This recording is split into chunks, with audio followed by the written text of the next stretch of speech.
Bem-vindos ao canal Matemática Sem Mistérios, com a série Matemática para Todos. Hoje é domingo e nós vamos fazer a aula sobre inequações equivalentes, pensando também no princípio aditivo dessa desigualdade, dessa inequação. Mas para começar, eu preciso entender o que são inequações equivalentes. Eu só posso considerar duas equações ou mais equivalentes quando elas apresentam o mesmo conjunto verdade ou o mesmo conjunto solução. Então, deu o mesmo resultado de conjunto solução ou que eu chamo de conjunto verdade, é igual? Então, são equivalentes. E o princípio aditivo? Ele segue nos moldes das equações. Eles são úteis para a resolução de inequações, como também são úteis para a solução de equações. E o próprio nome já diz, princípio aditivo. Eu posso fazer o quê? Somar ou subtrair elementos nos dois membros da inequação que ele continua com o mesmo resultado. Mas lembrem-se, tem que ser nos dois membros. Então, por exemplo, eu tenho uma inequação onde eu digo que A é menor do que B. Isso acontece quando eu aplico o princípio aditivo somando, por exemplo, C em cada lado dessa inequação. E se isso acontece, o que eu tenho? Essa inequação permanece equivalente, permanece verdadeira. Então, tanto faz eu somar nos dois membros ou subtrair, então voltar ao status inicial, que a inequação continua valendo, sendo verdadeira.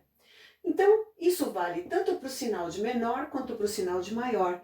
Eu também posso usar menor igual, maior igual, já estendendo o nosso estudo. Tá? Então, diante dessa situação, eu estaria aplicando, então, o princípio aditivo da desigualdade, o PAD, as iniciais dos nomes, né?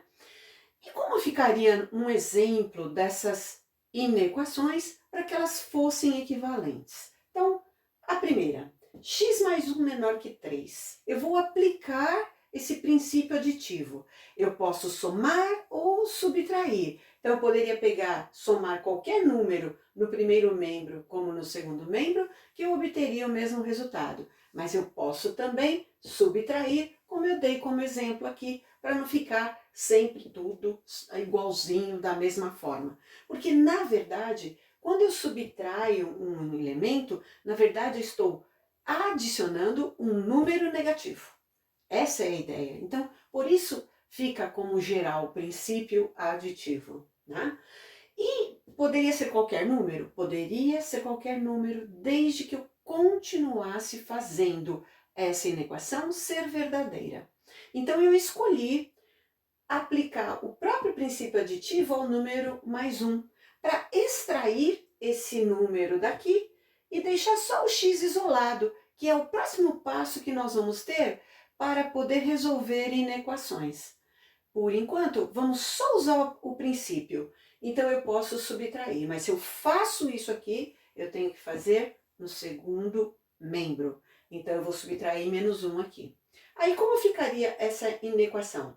Ela ficaria que mais 1 com menos 1 dá 0 e 3 menos 1 dá 2. Aí eu chego à conclusão que x é menor do que 2. Aqui, x mais 3 menor que 5. Eu posso também somar ou subtrair números, tanto no primeiro como no segundo membro, eu obtenho a mesma situação. Eu não altero o valor da inequação. Mas vamos subtrair aqui o menos 3. Então, eu tenho mais 3 com menos 3. E tenho 5 menos 3. Então, mais 3 com menos 3 cancela, fica só x. E 5 menos 3 é 2, portanto, eu obtenho que x é menor que 2. Olha lá, as duas inequações, elas apresentam o mesmo conjunto solução. Então, elas são equivalentes. Aí eu posso dizer, então, que x mais 1 menor que 3 e x mais 3 menor que 5 são inequações equivalentes. É simples assim mesmo, conforme a nossa definição.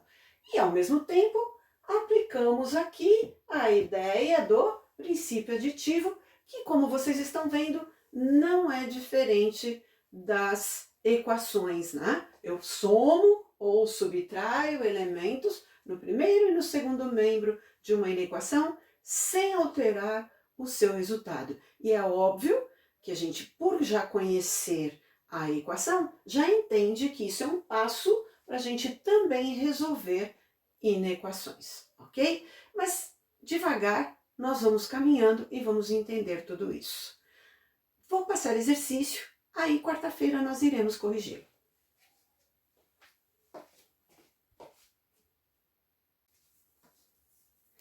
Então, exercício: encontre uma inequação equivalente à inequação dada. Qual é a inequação dada? X mais 5 menor que 1. Apliquem o princípio aditivo e vocês rapidamente vão encontrar essa inequação. Não precisa ser um número igual o que eu for escolher na solução. O importante é não alterar a afirmação aqui. Essa afirmação de que o primeiro membro tem que ser menor que o segundo membro tem que ser válida. E é lógico, a solução do exercício tem que ser igual nas duas situações.